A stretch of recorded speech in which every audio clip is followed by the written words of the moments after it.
Hey everyone, and welcome back to Advice by Architects. In this episode, we'll be discussing something that isn't talked about very often, networking and collaboration.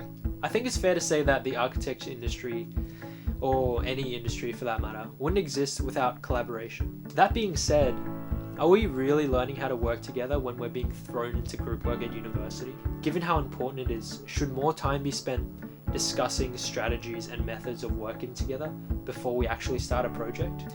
And what about networking? Is it even important in the architecture industry? Well, that's what we're here to discuss today.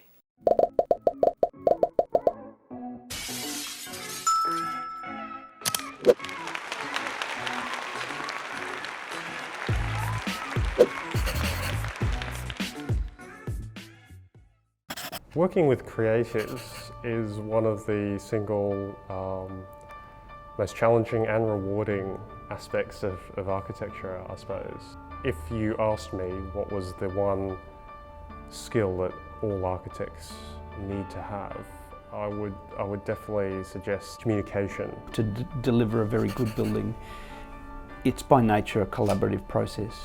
So we have specialist consultants, of course we have the client, and in this new age we have often a building owner and a building user and a building management group. It's not always pleasant actually, but finding strategies to deal with those disagreements, and sometimes that means setting up really clear communication lines to say, before we get started, let's understand that it's my job or your job or someone else's job to make the difficult decisions when we can't agree.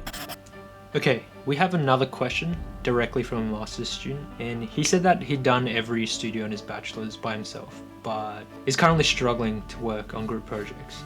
And he's basically questioning the reasons why universities take such different approaches. So what do you think the best way forward is?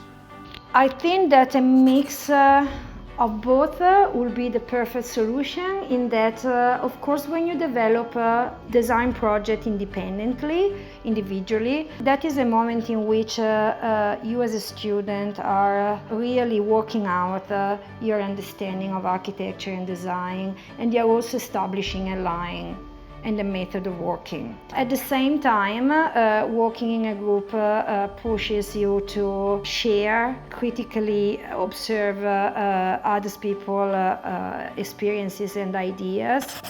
For this segment, I'll just ask you some quick fire questions, and all you'll need to do is answer yes or no. Is the saying, "It's not what you know, it's who you know," relevant to architecture? Yes and no. To a large extent, it's what you know. But certainly who you know can help the process. You need to have great ideas, and you need to be able to deliver great ideas, but you also need clients who trust you and who will buy into those ideas. Our practice is built in part around the genius of one of my fellow directors, who identified the fact that he would love to work with clients who own their own buildings and build their own buildings, because clients who own and build their own buildings care about their buildings. And in that way, we share a common trait with most of our clients. Is the best time to start building a network in university? Yes, without a doubt. I published my first book when I was 27, and I wrote it with my best university mate. And I would have never done that on my own. Relationships are everything.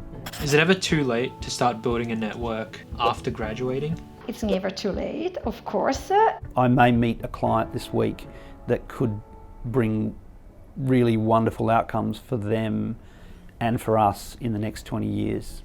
And that's what I'm looking for. So start whenever you can. Are there architects out there that actually want to connect with students and graduates? Yes, there are. And sometimes they don't know how to reach out to students. You always want to stay active. So if you're doing anything, people will notice you. As soon as you sit still, people's gaze will be turned somewhere else. I think it helps to tap into the group just above you, rather than as a 20-year-old reaching out to a 50-year-old. If you're a 20-year-old reaching out to a 25-year-old, that gap is a much smaller gap. When I was in my third year at university, I was at a lecture and I approached the gentleman afterwards and asked whether they had any positions available. I really valued their work and what they were presenting. And while they didn't have anything at the time, what they were able to give me was a list of several firms that were looking. And it was from this position that I was able to get my first job. So one of my biggest regrets at university was that I didn't take the time to network at all. And I basically graduated with 0 professional connections. And well, it made things pretty difficult, but it's never too late. And that's exactly what we'll be talking about in the next episode, life after university. But the biggest thing that came about was the fact that I realized architecture doesn't provide a job, studying architecture doesn't provide a job.